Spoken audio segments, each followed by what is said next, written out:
to the Sun Lord. Hail! Hail to the Sun Lord. Hail, gracious Sun Lord. Hey tubies, it's Lord Ision, also known as Psychic Bob. Well, here I am today at my indoor altar to the sun god, Lord Surya. I call him Surya. You can call him whatever you want. He's the sun god. Whether you call him Soul Surya, doesn't matter. He's the sun lord. Anyways, we're going to talk today about my journey into Wicca.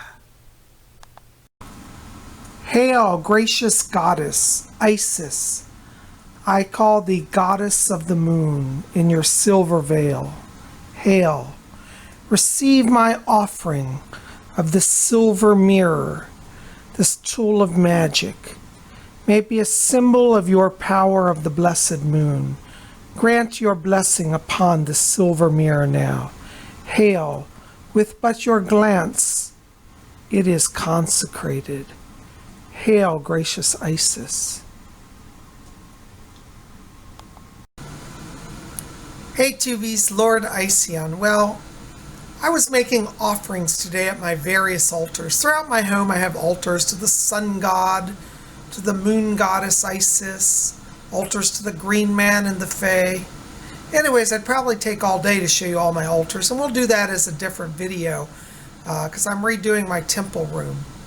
But I want to come here today because a lot of you have been writing to me and saying, Lord Ision, I'm inspired by your Wiccan practice.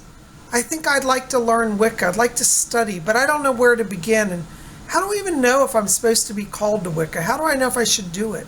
Tell me how you became a Wiccan. I've practiced Wicca for over 20 years now. And I can tell you it's the only religion in the world that I've ever studied that continually challenges me. It challenges me to learn, to open my eyes, to try new ways of doing things and of seeing the world. What I like about Wicca is that it's a living faith. It's a dynamic faith. You don't just, in Wicca, go to church and sit down and get a lecture and told how bad you are and this is what you have to believe. Now, Wicca is not about that. Wicca is about self-discovery and discovery of your place in the universe, your relation to the divine. For many people, the journey into Wicca is a bit of a challenge because things aren't quite like what many of us, at least here in the Western world, have been brought up with. For example, when you encounter Wicca, many people start saying, well, what about God? What do you believe about God? Well, we don't believe in anything, actually. We know.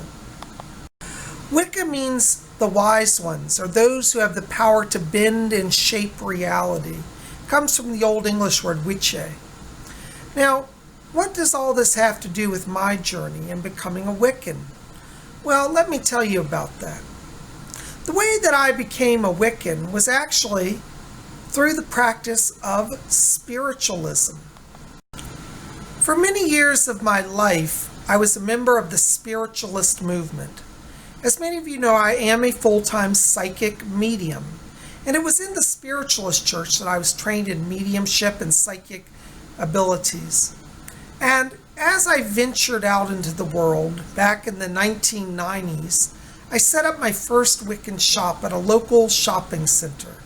I had my own little storefront, and people would come into my store and have have psychic readings. That was an adventure. And then I noticed that something started to happen. There was a lady one day, and this was the first of many, a lady that I had a reading with. I had such a nice time with and doing a reading, and she enjoyed it. And at the end of the reading, she said, oh, Bob, she said, you are an amazing witch. I'm so glad I met you. Well, at first I just kind of nodded and thought, what is she talking about, a witch? I didn't want to say anything. You know, I was still new to business. I didn't want to offend customers. So I said, well, thank you. And she went on her way. And then this started to happen more regularly. People would come by my shop and say, are you the witch who does readings here? And I kept thinking, what is all this talk about being a witch? And then finally I said to this one lady that came in, I said, why do you call me a witch? I'm not a witch. I'm a psychic. I'm a spiritualist. And she says, well, I think it's all the same if you ask me. And I said, oh, no. I said, I'm a spiritualist. I'm a medium. Spiritualism's my religion. She said, well, I think it's all very magical. And she said, I think you should explore witchcraft and Wicca.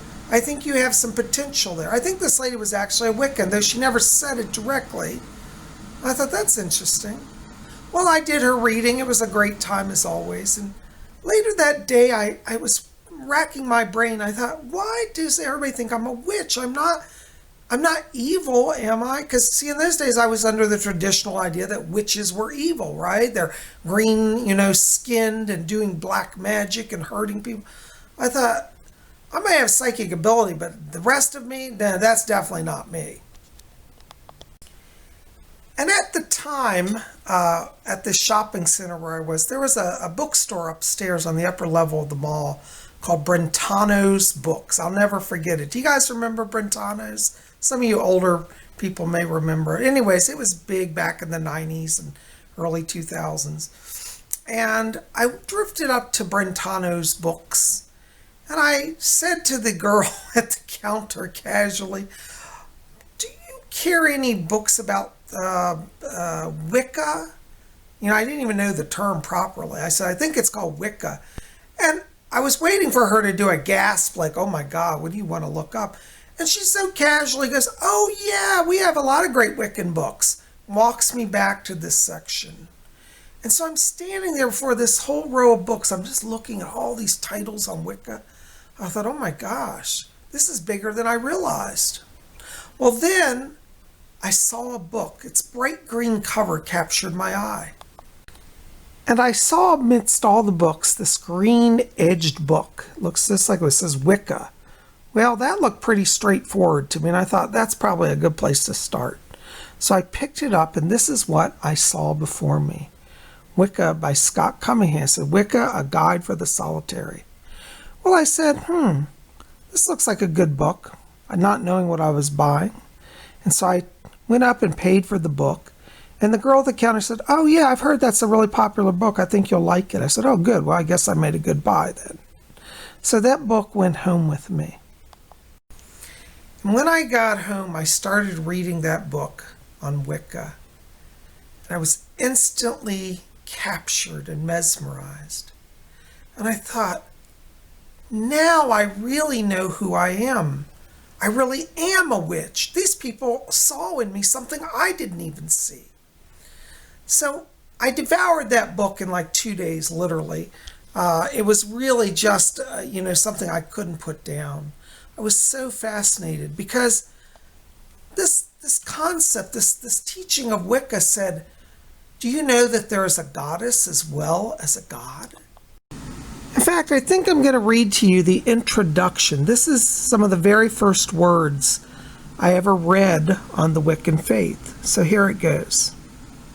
Wicca, the religion of the witches, has long been shrouded in secrecy. Anyone interested in learning the craft had to content themselves with hints from books and articles. The Wiccans wouldn't say much, save that they weren't looking for new members. Growing numbers of people today are dissatisfied with traditional religious structures. Many are searching for a personally involving religion, one that celebrates both physical and spiritual realities, in which attunement with deity is coupled with the practice of magic. Wicca is just such a religion, centering around reverence for nature, as seen in the goddess and the god. Its spiritual roots in antiquity, acceptance of magic, and mysterious nature have made it particularly appealing. And so you see, with just a few words from this book, I was already on my path to becoming a Wiccan. A week later, I went back and bought my second Wiccan book, which is the follow-on to this, which is called Living Wicca. And as I read that, it became more and more apparent to me that yes, I wanted to be a Wiccan. Now, remember at this time, as I mentioned to you, I was a member of the Spiritualist church, and I loved being in Spiritualism. But I was starting to become dissatisfied with Spiritualism because I found that on Sundays there were denouncements from the pulpit. Supposedly other members of the congregation thought that we who were mediums were witches, and said to one of the other staff members of the church, "You guys are some really cool witches."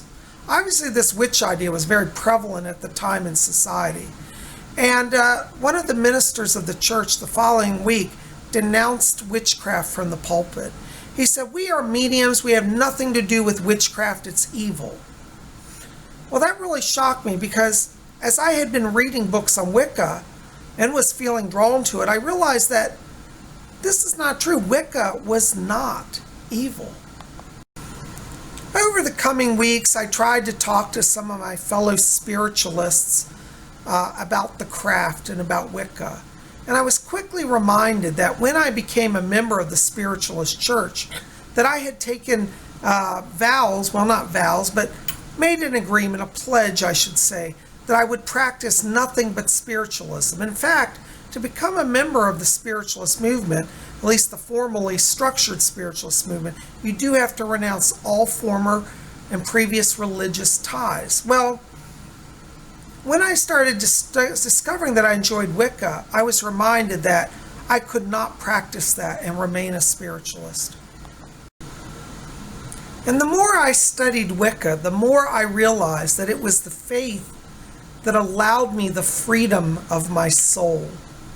Now, I don't wish to discredit spiritualism because spiritualism made a really big impact on my life. And in fact, I still work as a medium and I do everything now that I did in spiritualism.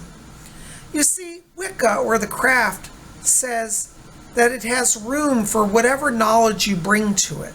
And so I can be a Wiccan and a spiritualist. I don't have to make a choice, for the two systems are not incompatible.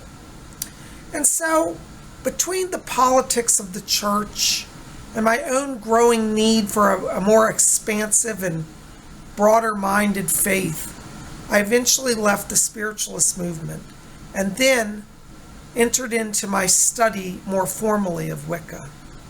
Now, one of the things that I learned through reading my books on Wicca was that you can't become a Wiccan overnight. It takes a year and a day of study. And so I embarked on my journey. And during that first year, I read everything I could get my hand on Wicca. You know, every book I could find, I was reading it. I was also doing daily meditations at my altar. I was starting to do monthly moon rituals and finding that this path really spoke to me. During my first year of Wiccan practice, I also set up my altar, which was a lot of fun. My first altar was really simple. It was literally a cardboard box with a black velvet cloth on it. And my first ritual tool, I believe, was my chalice. It wasn't my pentacle. I got a chalice and a pentacle within a short time of each other. Actually, I think it was a silver chalice, because I thought, oh, how beautiful that is. A black velvet altar with a silver chalice. And then as I looked, I thought, I need to set my chalice on a pentacle, and then I got a pentacle. But you see, slowly I acquired my tools. And the thing about Wicca is that it's an experiential faith. You don't just sit and learn it because somebody lectures to you. Wicca says you have to get out and do the work. You have to collect the tools. You have to do the rituals. And so during that first year, I learned, I grew, I experienced. I think probably your first year of Wicca is the most exciting of them all. And in time, I got my ritual athame, and then I got a wand. And so over that year, I gathered the 4 tools. I had my little simple cardboard box altar. And you know what's so funny is that, you know, in those days, I had very little money, and my tools and supplies were very minimal. But I think I did the most intense and powerful magic of my life.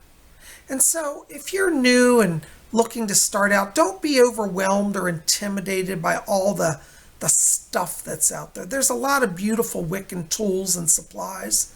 But I found that keeping things simple really makes it the best.